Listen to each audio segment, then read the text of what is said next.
Добрый день, уважаемые коллеги. Сегодня у нас необычный выпуск. Мы его посвящаем уже многолетнему событию на российском и, я надеюсь, на английском юридическом рынке. Это English Law Week и Russian Law Week. И первый вопрос, который можно адресовать коллегам, которые здесь, Артему Дудко и Андрею Панову. Как вообще пришла идея создать English Law Week или Russian Law Week в России и Великобритании? Спасибо за приглашение на вашу передачу, на это интервью. На самом деле, это уже 10-й год, когда проводится это мероприятие. Было оно задумано в 2010 году, и первое мероприятие это была неделя российского права, которая проходила в Лондоне. Идея была о организации о Англо-Российской юридической ассоциации, которую возглавляет Дэвид Голдберг, и которую я тоже представляю.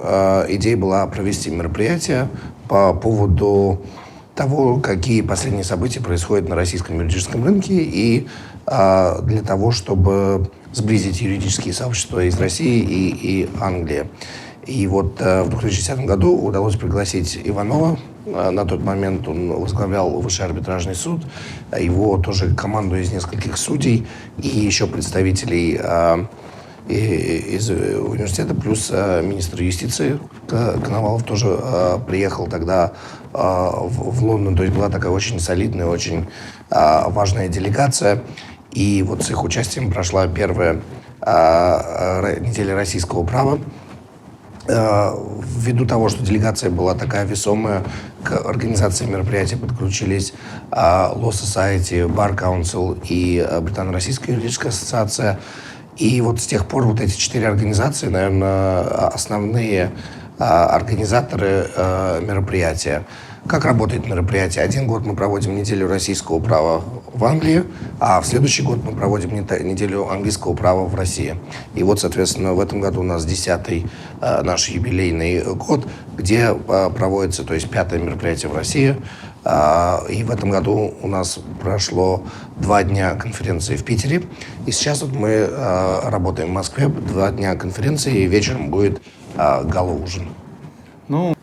Насколько я понимаю, это уже 10-й раз проходит это мероприятие. Вот 15 ноября можно будет отметить как раз-таки знаменательную дату, когда 15 ноября 2010 года впервые состоялось...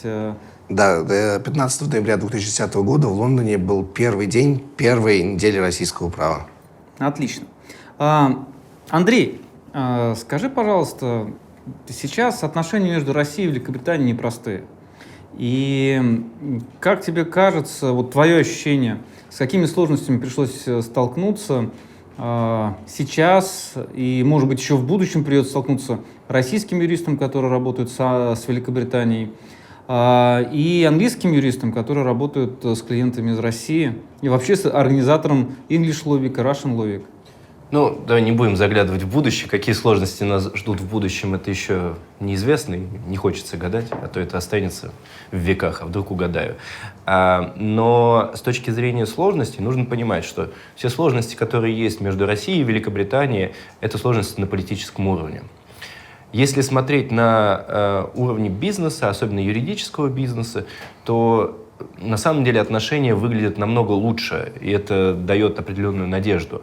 Потому что отношения именно в профессиональном сообществе, особенно в юридическом сообществе, если мы говорим про юристов, которые привыкли работать именно с международными вопросами, мы не берем тех, кто, условно, занимается продажей земли в Англии или продажей, земли в России.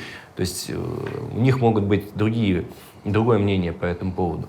Но если мы говорим о тех, кто работает с трансграничными сделками, с трансграничными спорами, с трансграничными налоговыми вопросами, это юристы, которые понимают, что их работа, их бизнес, в общем-то, зависит от коллег за границей, что только вместе они могут чего-то добиться.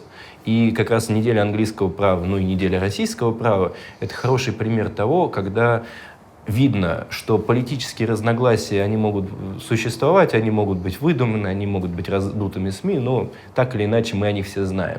Но если вы говорите с людьми, работающими в вашей сфере, вы обсуждаете вопросы не с точки зрения политики, не с точки зрения того, у кого президент или премьер-министр умнее, а с точки зрения того, как организовывать бизнес, как работать вместе, как преодолевать все политические трудности, которые есть в интересах ваших клиентов. Поэтому подобные мероприятия — это показатель, но в каждодневной работе, я думаю, Артем это подтвердит, то, что мы видим, это очень хорошие рабочие отношения и между российскими юристами, между английскими юристами, ну и на самом деле между юристами по всему миру, которые занимаются одним и тем же.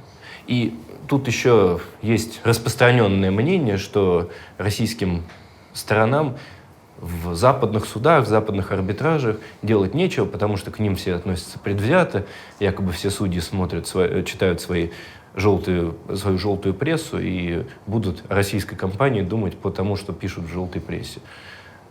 Мне сложно, конечно, говорить о том, существует это в принципе или нет, но, во всяком случае, на своей практике за последние 5 лет, когда эти сложности существуют, я с таким ни разу не сталкивался. И во всех арбитражных разбирательствах, в которых я представлял российские компании перед иностранными арбитрами, западными арбитрами, там не было никакого намека на то, что есть какая-то предвзятость против российских сторон. Можно я добавлю? Да, конечно. Я считаю, что мы сейчас живем в мире, где физические расстояния и какие-то границы становятся менее важными ввиду технологий, развития. То есть ни одна страна, ни один человек не живет в вакууме. И ввиду такой ситуации, мне кажется, наоборот, как раз, когда политические отношения между странами, может быть, не самые простые, это как раз еще наиболее важный момент, чтобы происходили общения между участниками сообществ разных стран на всех уровнях. И поэтому это особенно важно, что юристы России и Англии между собой общаются и продолжают это делать, и поддерживают отношения, и не только общаются, но и работают вместе, проводят всякие разные проекты, вопреки политической ситуации. И это очень важно, чтобы это продолжалось.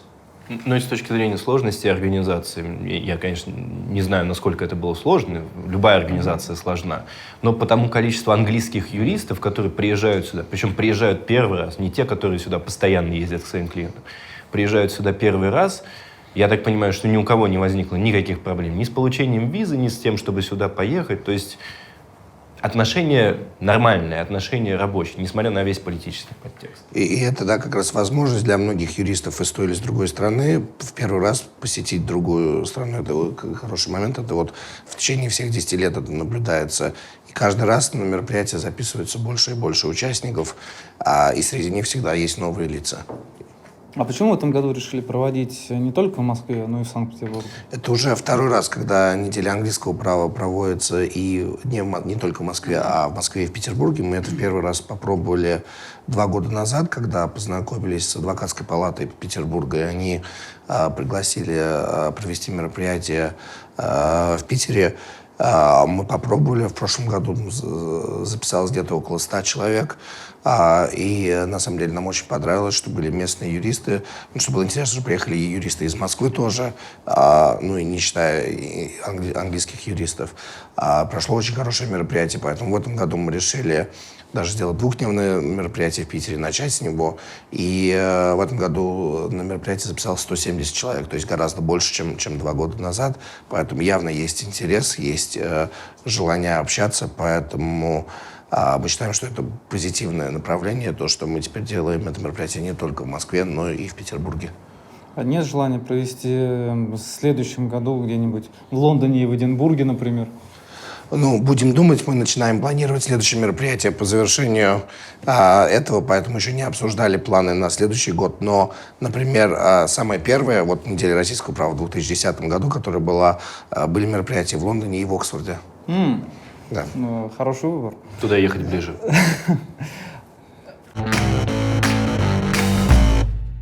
So, Richard, first thing first, as a chair of Bar Council of England and Wales, tell us, what is Bar Council? The Bar Council is the governing body of the barristers in England and Wales. We are 16,500 barristers. We are traditionally the specialist advocates. People know us best for wearing wigs and gowns in court. We're the people that solicitors traditionally have come to represent them when a case goes to court or for specialist legal advice. Okay. Rupert, as one of the organizers, tell us, what is English Law Week? English Law Week is an initiative which lawyers in Russia and England started 10 years ago, and its aim is to develop relations, improve and strengthen relations between the legal professions in England and Russia. And the force behind that is the number of Russian-related disputes that have come to England, arbitration and litigation over the past several years. So this is a chance for lawyers who work on these sorts of disputes to get together every year and exchange their experiences. And for the Bar Council, what is the purpose of supporting English Law Week? There are several purposes. One, we want to encourage the use of English law in disputes, obviously. Two, I want to encourage people from around the world to come and use English barristers. As I've been saying, you don't need to use us throughout the entirety of the case. You can dip in and out, you can instruct us to advise at the start, you can instruct us to advise at various stages, or you can instruct us to actually appear during the course of the case. And then it has add-on benefits that one of the things that the Bar Council is very keen on doing is promoting the rule of law, and anything that gets lawyers together talking about best practice, talking about the integrity that lawyers have, has to be a good thing. And then Bar Council and Law Society also organize the Russian Law Week, which is a sister event. What is that?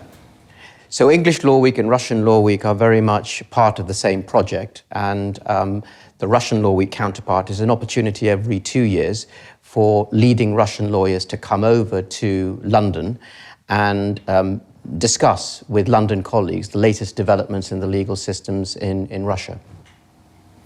And Rupert, as an advocate working for Russian clients and with Russian lawyers, what trends have you seen over the past 10 years or so in terms of working with Russian clients, types of cases they have, and so on? There are a lot of corporate and shareholder disputes. There are a lot of banking and finance disputes. There are a lot of disputes involving asset tracing. Many of these cases are multi-jurisdictional.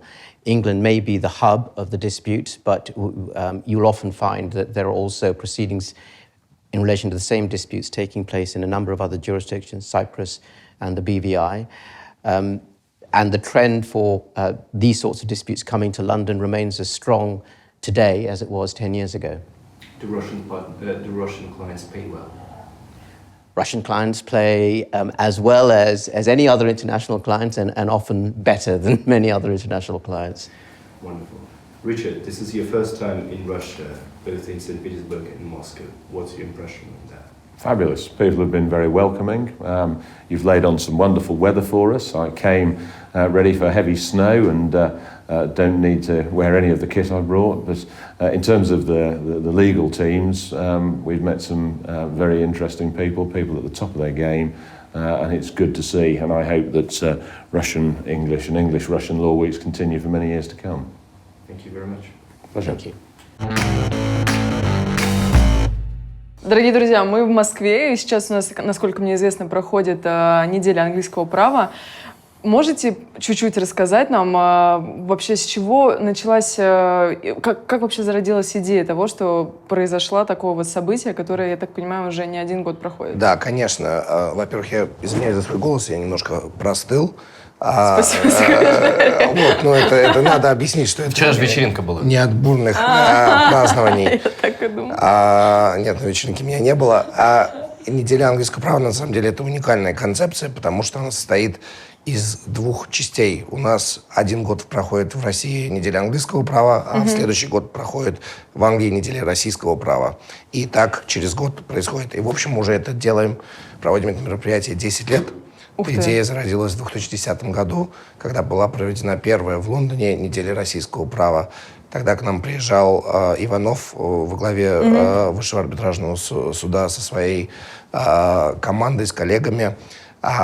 Было отличное мероприятие, и после этого мы решили, что надо будет в следующий год вернуться в Россию, провести здесь неделю права английскую. И вот уже много лет проводим эти мероприятия. Основные организаторы Это Англо-Российская юридическая ассоциация, Британо-Российская юридическая ассоциация, Law Society, Bar Council. Это регуляторы юристов и адвокатов в Англии. И, конечно, мы пользуемся поддержкой местных адвокатских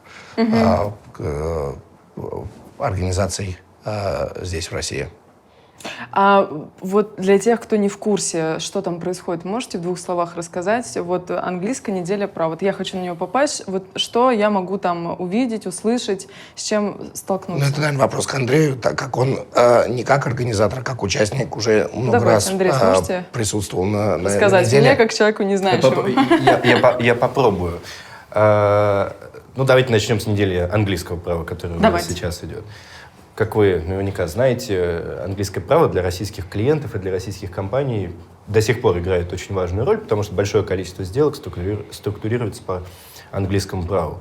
Больше того, если раньше ими занимались исключительно представительства британских фирм в России, то сейчас появляется все больше и больше российских юристов, у которых есть квалификация в английском праве, которые, во всяком случае, пытаются делать какие-то части из этих сделок самостоятельно.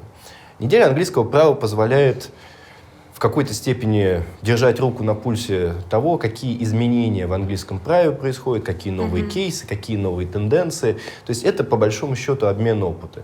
Если мы говорим о неделе английского права, это английские юристы, которые приезжают сюда и рассказывают, что нового происходит в английском праве.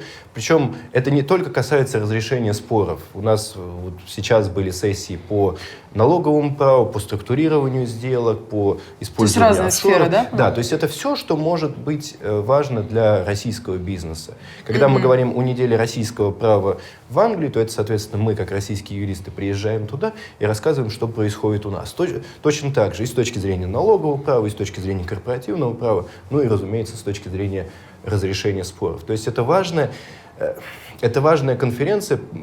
Особенно важно, что она происходит вот так вот регулярно, каждый год в разных местах, потому что позволяет, в общем-то, узнать, что нового произошло за последние 2 года там или здесь. Ну, наверное, стоит добавить, что почему еще очень важно, потому что на сегодняшний момент для работы по международным проектам, будь то споры или сделки, с которой участвуют российские стороны, очень важна совместная работа российских и английских юристов. И вот эта площадка дает возможность познакомиться, общаться, наладить контакты для дальнейшей совместной работы. То есть вот это тоже, наверное, одно из основных преимуществ того, что эта неделя дает. Да, ну и еще есть один момент, что, разумеется, по английскому праву в идеале должны работать английские юристы, и так должно всегда происходить. Но понятно, что их инструктировать зачастую будут либо российские клиенты, либо российские юристы. Так вот, это вопрос того, что можно не знать, чего ты не знаешь. Даже для того, чтобы сообразить, что, а я могу сейчас обратиться, например, к Артему, чтобы он попытался для меня получить обеспечительные меры в Лондоне, я должен как минимум знать о том, что существует такая возможность. И вот этот вот обмен опыта, который происходит на неделе, и понимание того, а что там происходит с точки зрения судебной практики, с точки зрения практики структурирования сделок, очень важен именно в том числе с точки зрения того, чтобы сформулировать вопросы, с которыми будут английские коллеги работать, ну или для английских коллег, с которыми будут российские коллеги работать. То есть у вас дальше потом происходит сотрудничество после вот таких вот недель, Да. и получается, плодотворно влияет на... А как попасть вообще на эту неделю?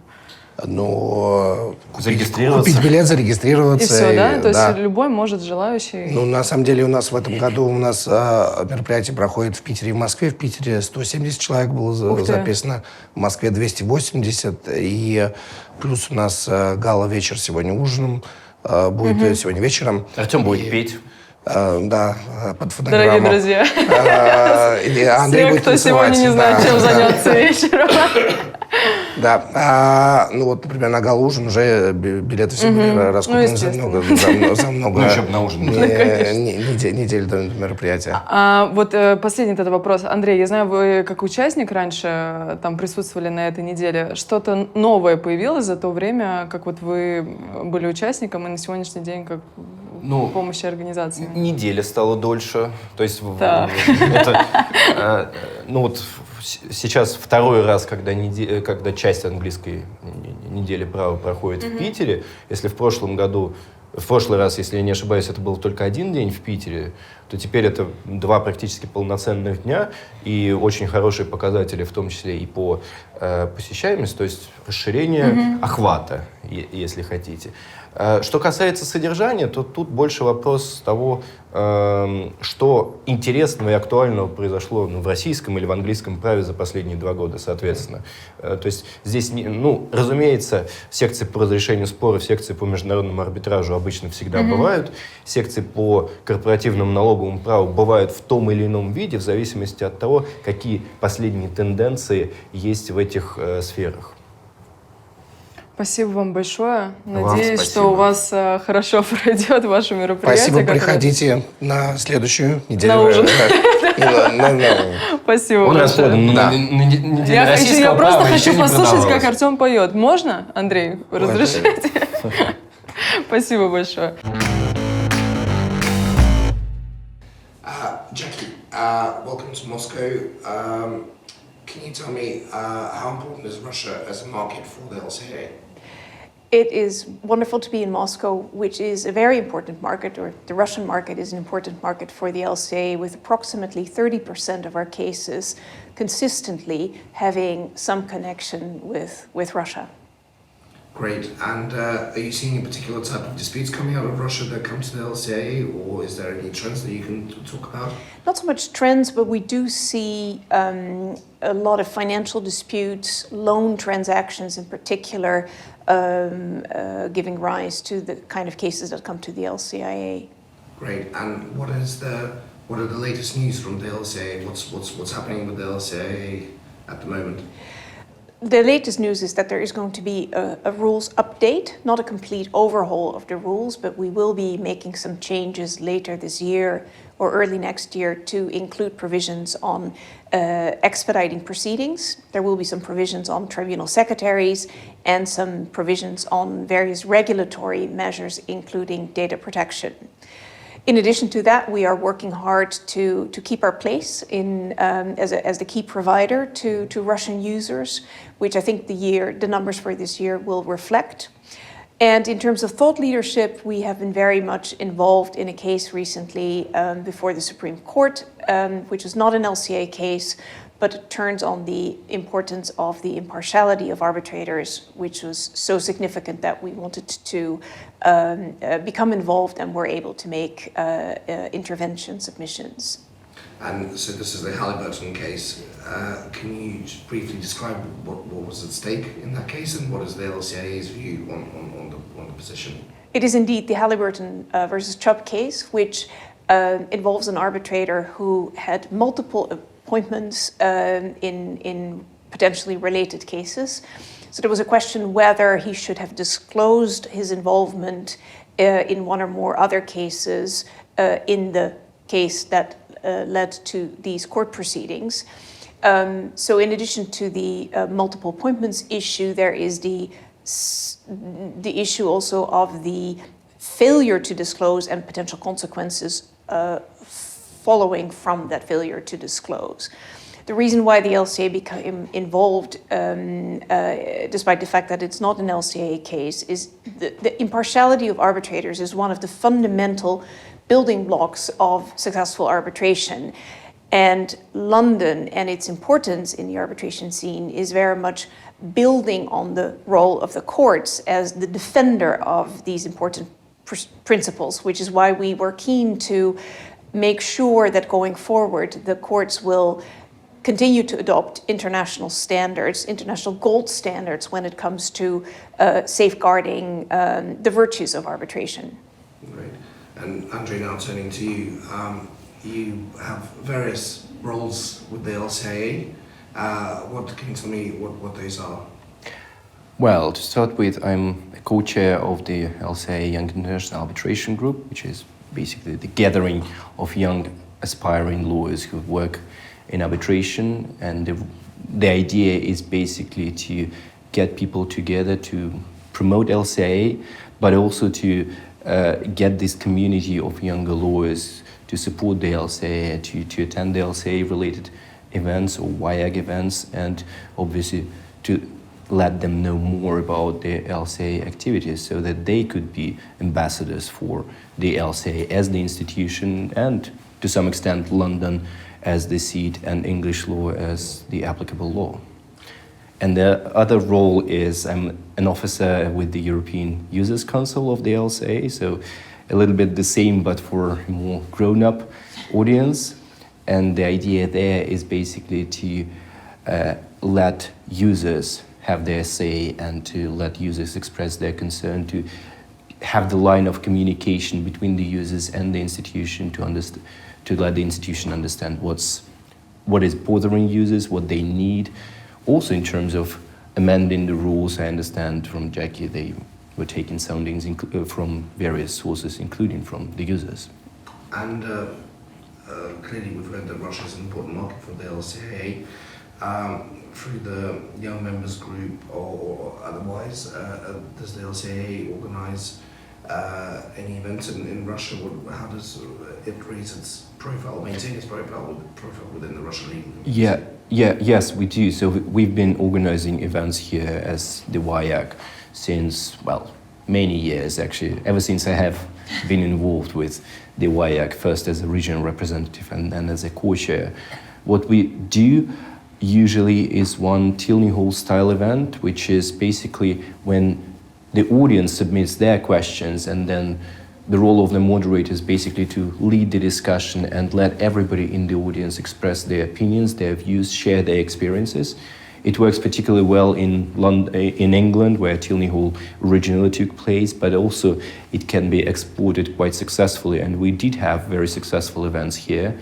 What we also do sometimes, not on a regular basis, we do social events, and we do all other sorts of substantial events. For example, we did the Tribunal Secretary event together with the LCA, basically to explain what the LCA position is on the Tribunal Secretaries. We had a mock mini trial there, and it also worked particularly well. So I think from that perspective, we're probably one of the most active younger groups in the Russian market. Great, and obviously right now it's English Law Week in Moscow. Jackie, do you see events such as English Law Week an important role for the LCA in promoting its services? Absolutely, absolutely. Traditionally, there is a strong correlation between English law and users' preference for LCA and English seat. From the LCA's perspective, that is not a given, and we're just as happy for people to choose LCA arbitration in combination with other laws and other seats, but also to be more creative and potentially to choose English law, but if they wish, Moscow as a seat. But most importantly, I think it is connecting with users, including here, who have some sort of connection with either the English market or English law. A lot of Russian disputes are traditionally governed by English law, and although we see some changes, I don't think we're seeing fundamental changes. So for us, reaching out to users here is extremely important. Great, and are there any other members of the Russian arbitration community that have roles within the LCA structure? Yes, in particular, David Goldberg is on the board of the LCIA, and David, Andre, and I often organize events here, participate in events here organized by others. Julia Zagonek is on the court of the LCA, again an important user. But equally, I should say, people like yourselves, there are a lot of people who are active in LCA cases. So it's not just about being on either the board or the court or the Users Council. I think we want to hear from people who actually use the LCA, and then we often work with them to discuss, as Andre says, what users want and need and what we can offer. Brilliant. Thank you both. Thank you. Жанна, ты как человек, который учился в Англии, который все знаешь про английское право, и который, я так полагаю, пользуется им в своей работе, расскажи, какое значение английское право имеет для российских клиентов, для российских компаний и для российского бизнеса сейчас? Андрей, хорошая новость в том, что английское право все еще значение для российских клиентов имеет, и оно проявляется в двух аспектах. Первое, все равно мы жили какое-то время назад в ситуации, когда основные корпоративные отношения регулировались английским правом. И только сейчас рынок подходит к ситуации, когда начинают тестироваться эти самые акционерные соглашения, потому что что-то идет не так, или очень хорошо, или очень плохо. А, как известно, когда денег очень мало или очень много, очень хочется что-то обсудить с своими партнерами. Поэтому я вижу, что английское право очень релевантно для всевозможных споров, в том числе и арбитражных. И довольно часто к нам, например, приходят поговорить о том, что вот есть акционерное соглашение, как вы думаете, что нам дальше делать? И как бы нам договориться с учетом того, что. Поэтому очень релевантно для исторических отношений. И для новых контрактов тоже, особенно если речь идет о каких-то сделках с настоящим трансграничным элементом. Потому что если есть какой-то западный партнер, идут куда-то инвестиции или приходят инвестиции в Россию, тоже довольно часто выбирают английское право. При этом проблема уже, наверное, не столько в том, что в российском нет инструментов, у нас они появились и хорошие, и разнообразные, а в том, что у западных партнеров пока еще нет доверия судебной системе, поэтому они предпочитают английское право и посудиться где-то. И, наверное, у совсем крупных бизнесов у них есть взаимные опасения, они не всегда хотят по разным причинам встретиться в российском суде, поэтому они тоже пытаются выбрать иностранную форму, иностранное право. А скажи, пожалуйста, вот в последнее время ты не сталкивалась с тем, чтобы российские клиенты не хотели выбирать английское право, ну, со ссылкой на то, что есть санкции, или со ссылкой на то, что английское право дороговато, давайте что-нибудь другое? Да, конечно, или со ссылкой на то, что давайте посмотрим, так все замечательно написано в ГК, зачем нам идти в далекую Англию. Плюс не всем понятно, как будет работать правосудие, и, к сожалению, оно строится совершенно по другим принципам, поэтому не все готовы к такой стоимости защиты своих прав, не готовы к такому уровню раскрытия информации, не готовы к тому, что у судей есть такая дискреция в некоторых ситуациях, поэтому, конечно. Ну, раз уж мы заговорили о новых институтах в ГК, многие из них, особенно с точки зрения корпоративного права, были в каком-то виде позаимствованы из английских идей, скажем так. Насколько позаимствованы, это отдельный вопрос, но тебе, как человеку, который, я так понимаю, использует их в своей работе, и который видит, как они работаются и используются, как тебе кажется, эти институты хорошо работают, хорошо прижились, или там над многим еще придется работать? Ты знаешь, они, на мой взгляд, находятся в процессе адаптации. В части корпоративных сделок рынку очень не хватало заверений и гарантий, потому что рынок очень хотел иметь инструменты для того, чтобы поделить ответственность между продавцом и покупателем сделки, чтобы люди могли сесть и сказать: ну вот смотри, за работников отвечаешь ты, за налоговую ты, за вот это ты, а за это, наверное, я. И таких инструментов не было, потому что то, что предлагалось, оно вело либо к полному развороту сделки, либо к компенсации убытков, которая была бы неадекватной. Поэтому был некий ступор или паралич на рынке. Теперь у нас появились заверения. Хорошая вещь, что они, в принципе, уже вошли в практику, и ни у кого не вызывает вопросов, в принципе, документов, где есть блок заверений и гарантий, что-то такое написано очень много. Наверное, они не до конца еще интегрированы, потому что достаточно мало судебной практики, она своеобразная. И окончательно мы посмотрим, как они будут работать, когда какие-то критичные кейсы дойдут до суда, и будет понятно, решена ли проблема с размером компенсации. Потому что в конечном счете все упрется в то, сколько можно будет получить с нарушившей стороны в суде. И второй вопрос, который до сих пор открыт на рынке: появились или нет русские аналоги indemnity. Как работают гарантии возмещения потерь, в каких случаях их можно добавлять, в каких нет, и как пойдет возмещение. Все-таки по принципу рубль за рубль или по принципу возмещения убытков, и там дальше некая правовая неопределенность имеется. Ты упомянула, но в целом очень хорошо, что они уже есть.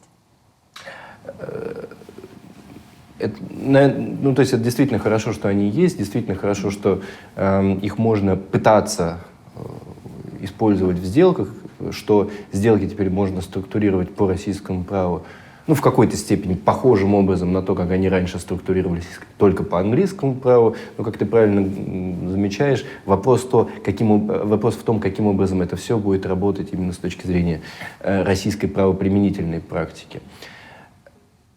Ты знаешь, я скажу, может быть, революционную для английских юристов вещь, но некоторые вещи в русском праве работают даже лучше.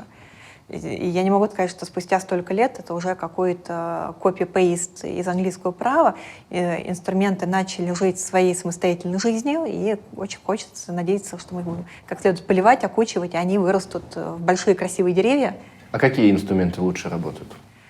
Какие инструменты лучше работают? Ну вот, например, в части опционов и передачи долей ООО и АО есть инструменты, которые могут обеспечить автоматизм передачи. Это не просто обязательство. Я приду, и ты мне передашь. А можно, например, отдельно иметь некую оферту, подписанную нотариусом, и при наступлении определенных событий пойти у нотариуса заверить акцепт и получить долю.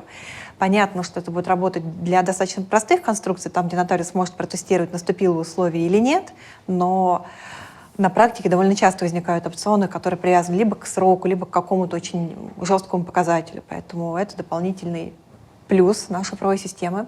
Да. А как насчет комбинации такой, что если допустим, у иностранных контрагентов есть недоверие именно к российской судебной системе по разным причинам, в том числе по причине непредсказуемости судейского усмотрения, особенно в применении новых институтов.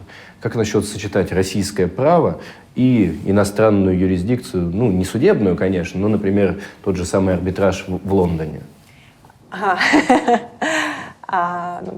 Потому что в свое время, когда еще профессор Суханов отвечал на критику российского права, он говорил: нормальное в России право. Все любят применение российского права, если оно применяется не российскими судьями. Я соглашусь с тем, что, в принципе, право нормальное, и ГК во многих аспектах очень прогрессивен, но на практике я такого не видела. Наверное, потому что если хочется иметь иностранный форум, то практичнее, например, использовать то право, которое будет знакомо судьям или арбитрам. Арбитров же ты можешь назначить любых, в том числе и российских. Знаешь, не сталкивалась с таким. Я сталкивалась с скорее переходом к другому континентальному праву. Например, я вижу четкий тренд. Многие клиенты переходят в Голландию, потому что у них очень интересная логика. Они говорят, в России судьи непредсказуемы. Англия на фоне Брексита тоже непонятно, в какую сторону повернется, и это дорого. Вот есть Голландия, понятные суды, более того, понятные арбитражные конструкции. Судопроизводство может вестись на английском языке, и, в принципе, это система права кодифицированного, более близка, более понятна, и как не так страшно. Но это, видимо, до первого похода в суд.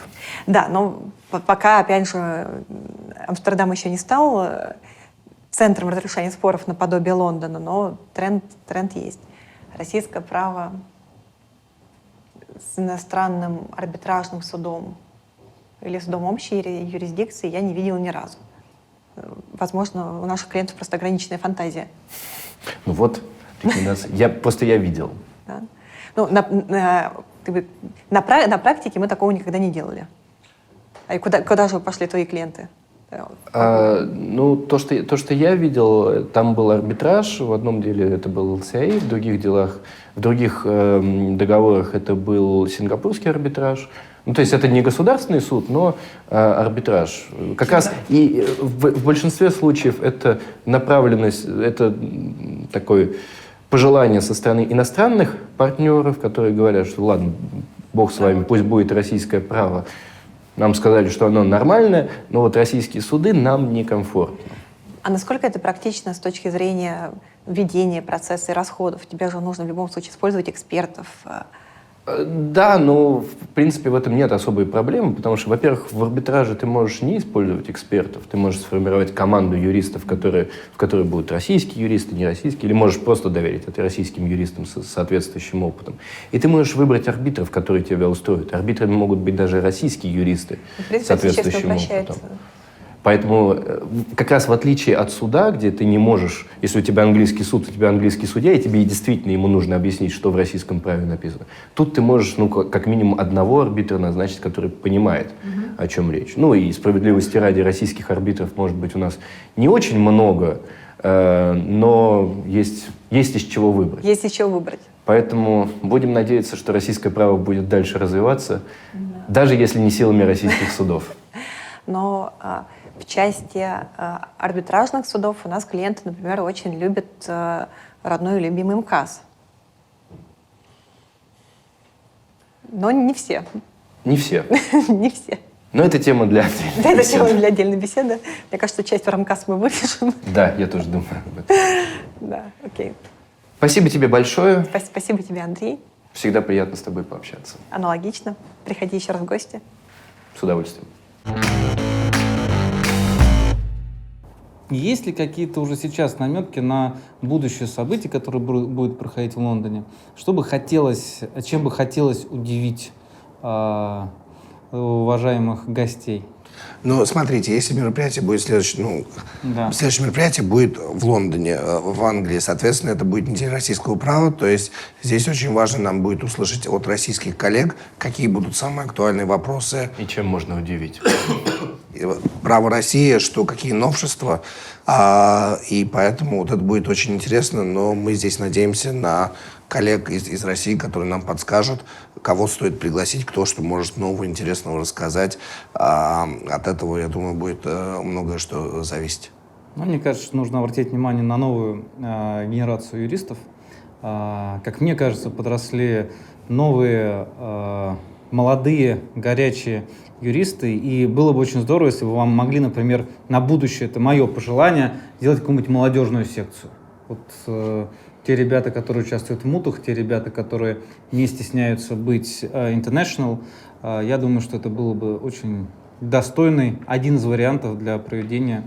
Это хорошая идея, на самом деле, может быть, это один элемент, которого на сегодняшний день, может быть, не хватает в неделе английского, российского права, где, мы, может быть, недостаточно делаем для более молодых участников нашего юридического мира.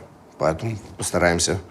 Надеюсь, что будет поддержка от университетов, как там, так и здесь, для организации чего-то такого. С удовольствием. Отлично. Андрей, и завершающий вопрос к тебе. Как ты думаешь,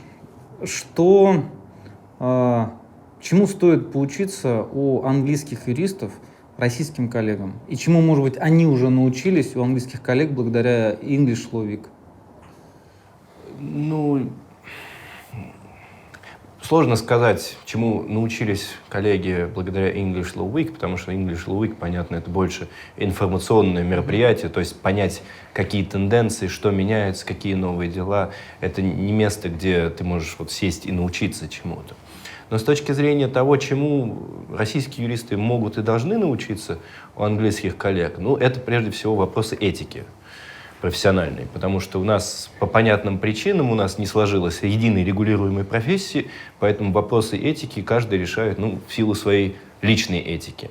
В то время как в Англии это все вопросы четко урегулированные, причем уже многие десятилетия, столетия, и это то, что позволяет английским юристам, я не скажу выделяться на фоне своих иностранных коллег, но то, что позволяет английским юристам иметь соответствующую позицию в обществе. То есть, когда есть ощущение, что юрист — это человек определенных этических норм, просто в силу традиций, в силу того, что они для него обязательны, потому что если он их не придерживается, он перестанет быть юристом. Соответственно, к юристу уже больше доверия. Когда профессия не регулируется, и когда она не регулируется настолько четким и уважаемым образом, и когда нету органа, которому бы все доверяли, как SRA с точки зрения рассмотрения жалоб на юристов, и решения которого, в общем-то, не должны вызывать постоянных вопросов, как, к сожалению, бывает часто у нас с случаями исключения адвокатов из адвокатских палат. В этой ситуации к юристам и в обществе совершенно другое отношение. Потому что понятно, что это люди особых особых этических взглядов. Если они что-то делают или если они что-то говорят, им можно верить, им можно доверять, на них можно положиться. К сожалению, у нас это все еще находится в стадии становления. Ну, и с точки зрения навыков работы, если угодно, разумеется, английские фирмы, английские юристы, поскольку делают это намного дольше, у них все это намного более структурировано, намного более понятно, они опираются на прошлые прецеденты, прошлые темплейты с точки зрения подготовки документов. То есть в этом больше порядка. Мы, опять-таки, пока находимся с точки зрения российской юридической практики в стадии становления. Нам этому всему нужно учиться. Ну и, разумеется, если говорить в целом, то и у английских юристов, если говорить с точки зрения споров, и у английских юристов, и у английских судей, и у английских арбитров намного более аккуратное отношение к юридическим текстам. И речь идет и о толковании договоров, и речь идет и о толковании законов. То есть для них правила толкования и то, что написано, действительно имеет смысл. У нас, к сожалению, очень часто то, что написано, не дочитывается, читается невнимательно, причем и юристами, и судьями, а толкование дается, ну, вот какое в голову пришло. Вот учиться можно вечно, учиться можно многому. Нам, поскольку это для России все-таки довольно молодая профессия в том виде, в каком она сейчас сложилась, нам еще предстоит учиться очень многому. Учиться, еще раз учиться. Как завещал великий Ленин на берегах Темзы. Про Правда, этику, Ленин добавлял учиться коммунизму. про этику интересный комментарий. Продолжение того, что Андрей сказал. Да, у нас очень серьезные этические требования к юристам в Англии, но что еще более интересно, у нас сейчас 25 ноября входят новые правила, которые еще будут более жесткие. Значит, исходит из того, что там четко текстом прописано, что общество от юристов ожидает большего. И поэтому наше поведение должно соответствовать вот этому ожиданию. И с 25 ноября вот это вот поведение юристов, уровень поведения юристов будет распространяться не только на профессиональную, но и на личную жизнь всех юристов. То есть в любой ситуации мы должны себя, как английские юристы, вести без каких-либо возможных изъянов, без возможных претензий. Это потому что мы, как уважаемая профессия, и от нас общество требует вот этого большего правильности. Вот если бы у нас общество от юристов чего-то ожидало. Ну, нужно надеяться, наверное, на худшее, чтобы лучшее было хорошим сюрпризом. Нет, нужно создавать лучшее. Это наша задача как юристов. Показать обществу, что от нас что-то можно ожидать. Значит, будем показывать. Будем учиться у англичан. А нам нельзя показывать. Хорошо, вы будете просто нас учить. Спасибо, коллеги. Ну что же, до встречи на берегах Темзы через год. Отлично. Спасибо.